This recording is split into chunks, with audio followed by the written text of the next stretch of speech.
আয় আয় আয়।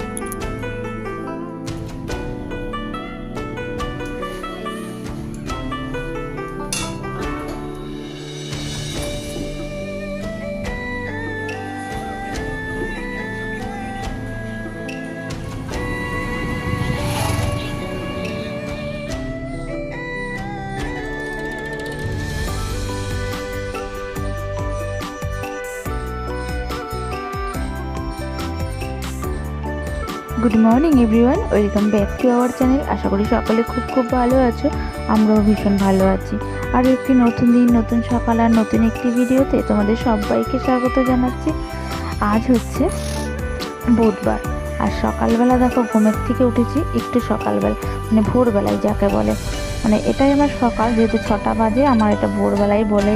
যেহেতু আমি 7টায় ঘুমের থেকে উঠি রোজই, একটু ভোরবেলায় উঠেছি। কারণ হচ্ছে আমাদের আজকে কি বলবো, মানে যে আমার কাজ করে বাড়িতে, সে আজকে আসবে না। আর বাড়িতে তো জানোই অতীত আছে, সেই কারণে একটু সকাল সকাল উঠেছি। আর দেখো এদের তাণ্ডবে আর ঘরে ঘুমিয়েও থাকা যাচ্ছিল না, এদের জন্য একটু বেশি তাড়াতাড়ি উঠতে হয়েছে।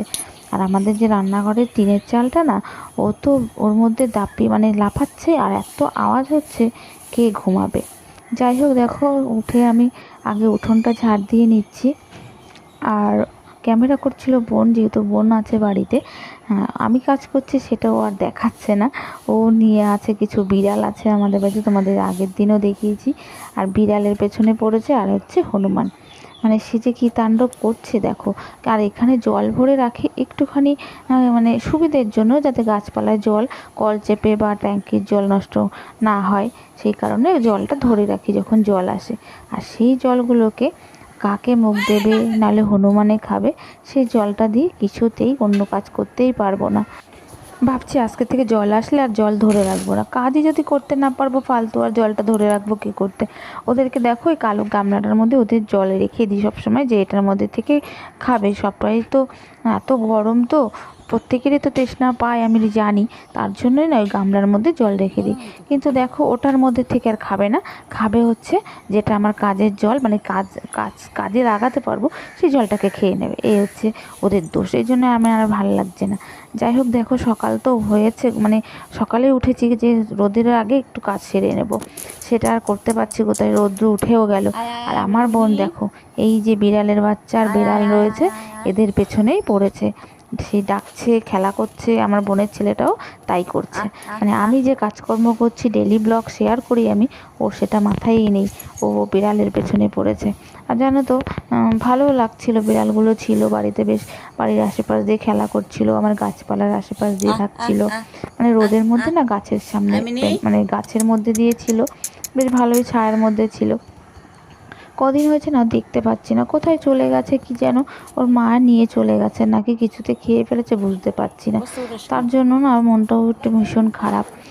যাই হোক, উঠোনটা আমার কমপ্লিট ঝাড় দেওয়া, এবার আমি ওই বাড়িটাকে একটু ঝাড় দিয়ে নেব। ওই বাড়িতে কী হয় বলো তো, আমি যেহেতু হাঁটাচলা করি, এবার জন্যই আমি নিজেই পরিষ্কার পরিচ্ছন্ন রাখি, যেহেতু লোকজন থাকে না। এবার আমি যেহেতু ব্যবহার বলতে ওই জামা কাপড়টাই রোদে দিই, আর কিছু করতে লাগে না যদি ওই বাড়িতে। আর এই যে উপর থেকে গাছপালাগুলো নামিয়েছি, তাই একটু পাঁচিলের সাইড দিয়ে রেখে দিলাম। ওই দেখো বিড়ালের বাচ্চাগুলো কী সুন্দর খেলা করছে, আর ও এদেরকেই ভিডিও করছে।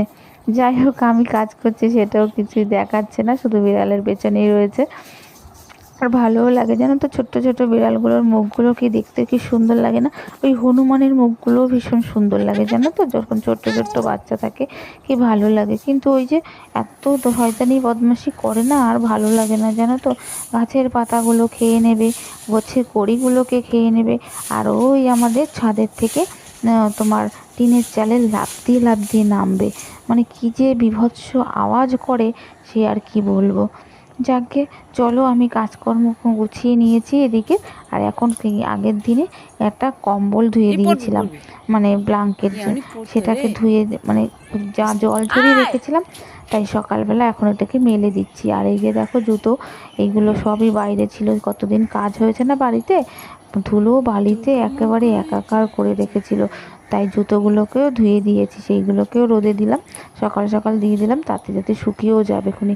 আর এই কম্বলটা অনেক কষ্ট হয়েছে, ভিজিয়েছি, পাড়িয়েছি অনেকক্ষণ, তারপর ওর পাপাকে বললাম একটুখানি ধুয়ে দাও, কেননা জল যখন দিয়ে দেবো তখন তো কি বলো তো খুব কষ্ট হয়। যদিও ছেলে মানুষের যে হয় না তাও নয়, ওদেরও হয়। ওই যে একটুখানি মানে বলতে হয়, নিলে একা একা না পেরে উঠি না, তার জন্য ওকেই বলেছিলাম একটুখানি ধুয়ে দিও। আরেকটাও ধুয়েছি ওরকমই, নিজে পাড়িয়ে পাড়িয়ে ভিজিয়েছি, তারপরে ওকেই বলেছি একটু জল দিয়ে ধুয়ে দাও। তারপরে ওই বাঁশ টানি দিয়েছিল, তারপর ওর মধ্যে মেলে দিয়েছি। যাই হোক, একটু বলেছিলাম একটু লন্ড্রিতে দিতে, বারণ করছে, বলছে না দিতে হবে না, তুমি একটু ভিজিয়ে রেখো, আমি ধুয়ে দেবো। তার জন্যে আমি ভিজিয়েই রেখেছি একটুখানি, সার্ফ মানে ইজি দিয়ে, আর হচ্ছে হালকা একটু সার্ফ দিয়েছি, কেননা শুধু ইজিতে তো আর এত বড় ব্ল্যাঙ্কেট ধোয়া সম্ভব নয়, তার জন্য একটু ইজি দিয়েছি আর হচ্ছে একটু সার্ফ দিয়েছি, তারপরে ওটাকে ভিজিয়ে রেখেছিলাম। দেখো জামা কাপড় ছেড়ে চলে এসেছি ফুল তুলতে, আর এই দেখো পদ্ম গাছের ডালটাকে ভেঙে ফেলেছে, এত বড় পদ্ম গাছের ডালটাকে ভেঙেছে।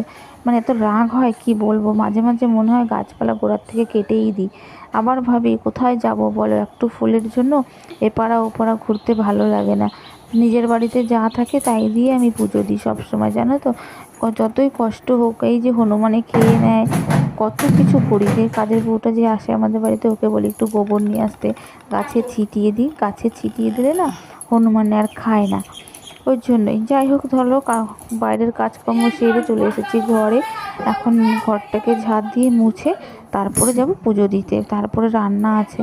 তারপরে আজকে হচ্ছে কি বলো তো, মানে আমাদের যে ভাসুরের ছেলের বউটা এসেছে না, ও আবার চলে যাবে, সেই কারণে একটু তাড়াতাড়ি রান্না করছি। এই কদিন এসেছে, আমি এখনও একটু মাংস এনে খাওয়াতে পারিনি।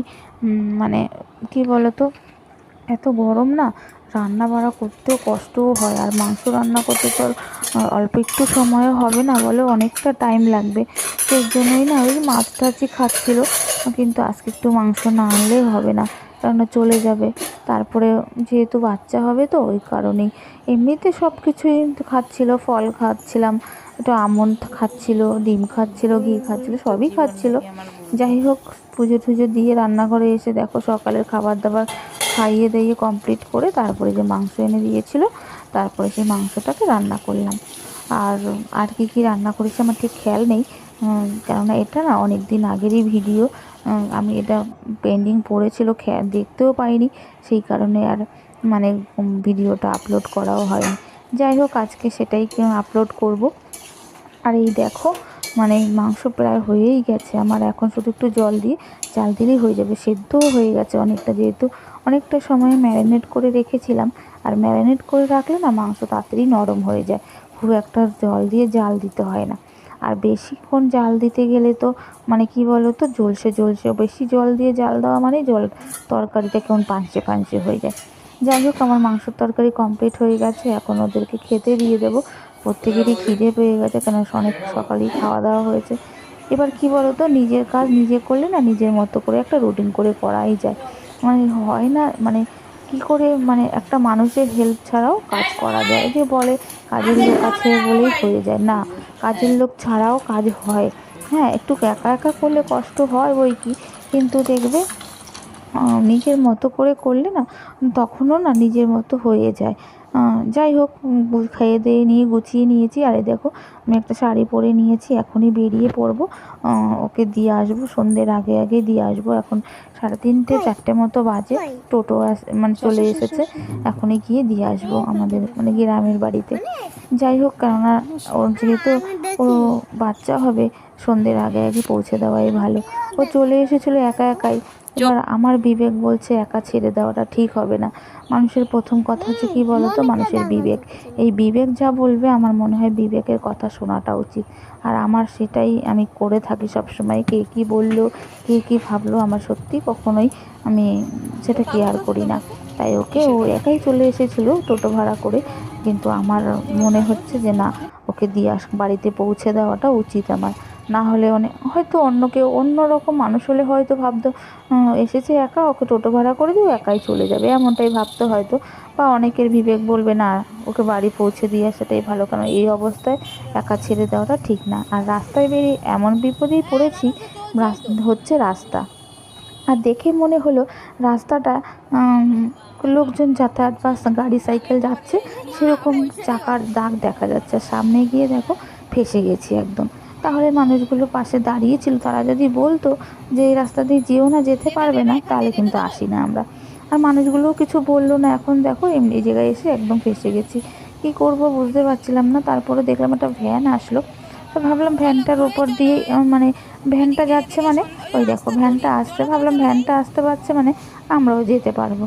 এবার বুঝতে পারিনি ও মাসের উপর দিয়ে গিয়ে তারপরে গিয়ে দেখি সামনে একটি রুলার দাঁড়িয়ে রয়েছে।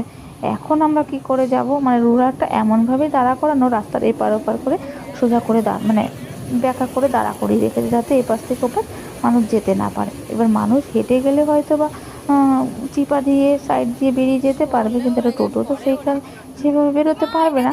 সেই কারণেই খুব সমস্যায় পড়ে গেছে। এখানে এসে অনেকটা টাইম দাঁড়িয়ে, মানে সেই ভেবেছিলাম সন্ধে করব না, সেই সন্ধেই হয়ে গেল। প্রায় সন্ধ্যের একটু আগেই পৌঁছেছি, মানে ভাবছিলাম অনেকটা আগেই পৌঁছাবো, কিন্তু সেটা আর হলো না। যেমন ভাবনা তেমন কাজ যদি না হয় না, ভীষণই খারাপ লাগে। আর যেহেতু মানে একজনের বাড়ির বউ, আমি দায়িত্ব নিয়ে দিয়ে আসবো, মানে আমার একটু আগে যাওয়াই ভালো। যে সেই কারণেই একটু আগেই বেরিয়েছিলাম, কিন্তু রাস্তার মানে দুর্যোগের কারণে, মানে বিপদের কারণে আমি আজ আগাতে পারলাম না। যাই হোক চলো, চলেও এসেছি আমাদের গ্রামে। আর এই দেখো পাশের একটা পুকুরে দেখো এত রৌদ্র তাপে পুকুরগুলোতে কত জল থাকে। এখন আর মানে পুকুরে আর জল নেই। আর আমাদের পুকুরও তো শুকিয়ে গেছে এখন, যেহেতু আমাদের পুকুরটা সবসময় একটু হলেও জল থাকে, যেহেতু আমাদের পুকুরটা ভালো। ওই গল্প করব অন্য সময় আমাদের পুকুরটার সম্বন্ধে। যাই হোক চলো, দেখো সারা মাঠে মানে ছোট ছোট পাট গাছ হয়ে গেছে। আমরা তো পাট শাক কিনে খাই, আর আমাদের গ্রামের বাড়িতে থাকতে কিন্তু আমরা কোনোদিনই পাট শাক কিনে খাইনি। আর কিছু কিছু মানে সবজিও আমার চাষ করতো আমার শ্বশুর মশাই বেঁচে থাকতে। মানে তিনি যখন বেঁচে ছিল তখন ঢেঁড়স, বেগুন, পটল, মানে পটল না, কাঁকরোল, ঝিঙে, এই সমস্ত জিনিস লাগাতো। আর আমরা এগুলোই চাষ করতো, সেগুলোই আমরা মানে বাড়ির খাওয়ার জন্য চাষ করতো। যাই হোক, অনেক গল্প করলাম, অনেক কিছু মানে অনেক গল্প করতে করতে অনেকটা দূর চলেও এসেছি, প্রায় বাড়ির কাছাকাছি চলে এসেছি। ওকে দিয়ে আবার আমাদেরও রওনা হতে হবে, কারণ রাত্রি হয়ে গেলে না এই যে গ্রামের চারিদিক অন্ধকার, রোড লাইন নেই তো খুব ভয় করে। তারপরে একা এসেছি, বাচ্চাটাকে বোন এসেছে সঙ্গে, বোনের ছেলে এসেছে, মানে তত তাড়াতাড়ি যাওয়া যায় আর কি। যাই হোক আর আমাদের বাড়িটা না একটু ভেতরে, জানো তো, আমাদের বাড়িতে ঢোকার নির্দিষ্ট রাস্তা নেই বলতে গেলে। তোমরা জানো না হয়তো, আমাদের বাড়িতে ঢোকার মতো নির্দিষ্ট রাস্তা নেই, লোকের বাগান দিয়ে যেতে হয়। আমাদের বাড়িটা খুবই একটা মানে অসুবিধার মধ্যে রয়েছে। যাই হোক, হয়তো বা কোনো দিনই কাটিয়ে উঠতে পারবো। চলে এসেছি বাড়িতে। চলো বৌমা তাদের হাতে হ্যান্ড ওভার করে দিই, তারপরেই আমার শান্তি। কেননা যতদিন আমাদের বাড়িতে ছিল ততদিন একটা টেনশান চিন্তা তো থাকেই আমার, কেননা ও যতদিন ছিল আমার একদমই ঘুম হয়নি। এরকম ধরনের মানুষ বাড়ি থাকলে না খুব টেনশান হয়, কখন কি অসুবিধা হয় না হয়। যাই হোক চলো, ওকে দিয়ে দিলাম। আর বাড়িতে দেখো এসে একটু পুকুর পাড়ে এসেছি। চলো আজকের মতো ভিডিওটা এই পর্যন্তই, দেখা হচ্ছে নতুন একটি ভিডিওর সাথে। ততক্ষণ তোমরা সবাই খুব ভালো থেকো, সুস্থ থেকো। আবার দেখা হবে নতুন একটি ভিডিওর সাথে। আজ তবে আসি, সবাইকে শুভ সন্ধ্যা, টাটা।